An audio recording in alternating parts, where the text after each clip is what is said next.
মুসা আলাইহিস সালাম যখন পৃথিবীতে আসলেন, তার মা যখন টেনশন করা শুরু করলো, আল্লাহ তাআলা তখন বললেন, হে মুসার মা, তুমি কোনো টেনশন করিও না, তুমি কোনো চিন্তা করিও না, তুমি তোমার এই সন্তানকে একটা সিন্ধুকে ভরে নীল নদে ভাসিয়ে দাও।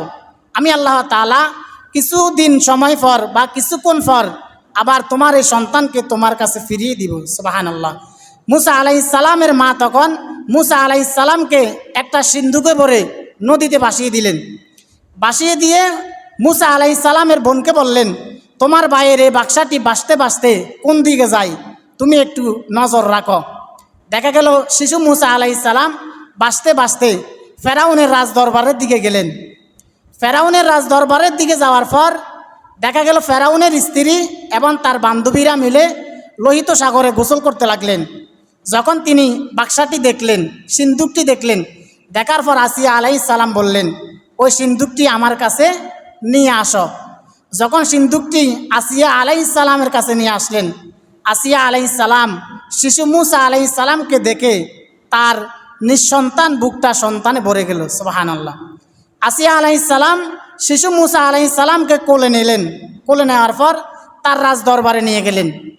রাজদরবারে যখন নিলেন, তখন রাজদরবারে সবাই বলতে লাগলো, আমাদের মনে হয় এই শিশুটি বনি ইসরাইলের শিশু, সুতরাং তোমরা তাকে হত্যা করে ফেলো। যখন হত্যা করার কথা বললেন, আসিয়া আলাইহিস সালাম বললেন, যেহেতু আমাদের কোনো সন্তান নাই, আমরা এই সন্তানকে লালন পালন করব, ভবিষ্যতে এই সন্তান আমাদের কাজে আসবে। আসিয়া আলাইহিস সালাম যখন ফেরাউনের কাছে আবদার করলেন, ফেরাউন তখন আর শিশু মুসা আলাইহিস সালামকে হত্যা করলেন না।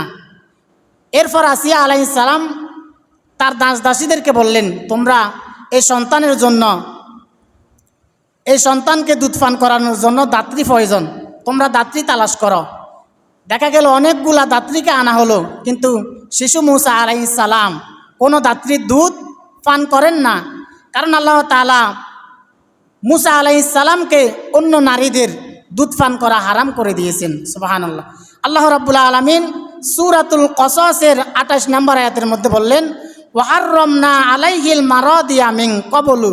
আল্লাহ তাআলা বললেন, আমি আমার নবী মুসার জন্য অন্য মহিলাদের স্তনে মুখ লাগানো হারাম করে দিয়েছি।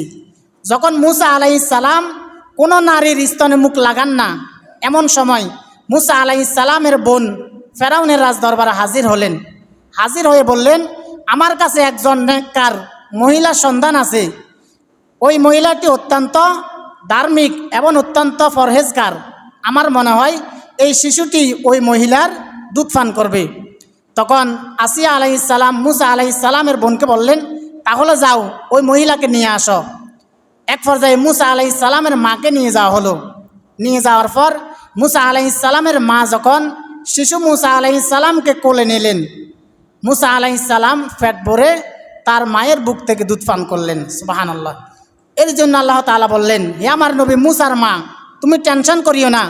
যে ফেরাউন তোমার সন্তানকে হত্যা করার জন্য চেষ্টা করেছিল, যে ফেরাউন লক্ষ লক্ষ সন্তানদেরকে, হাজার হাজার সন্তানকে হত্যা করে ফেলেছিল, আমি আমার নবী মুসাকে ফেরাউনের বাড়িতে লালন পালন করব এবং ফেরাউনের বাড়িতে আমার নবী মুসাকে বড় হওয়ার ব্যবস্থা করে দিব। সুবহানাল্লাহ। মুসা আলাইহিস সালামের মা যখন মুসা আলাইহিস সালামকে দুধ পান করালেন, ফেরাউনের স্ত্রী তখন বললেন, আমি তোমাকে এখন থেকে বেতন দিয়ে রাখবো। মুসা আলাইহিস সালামের মা তখন ফেরাউনের রাজদরবারে মুসা আলাইহিস সালামকে লালন পালন করলেন।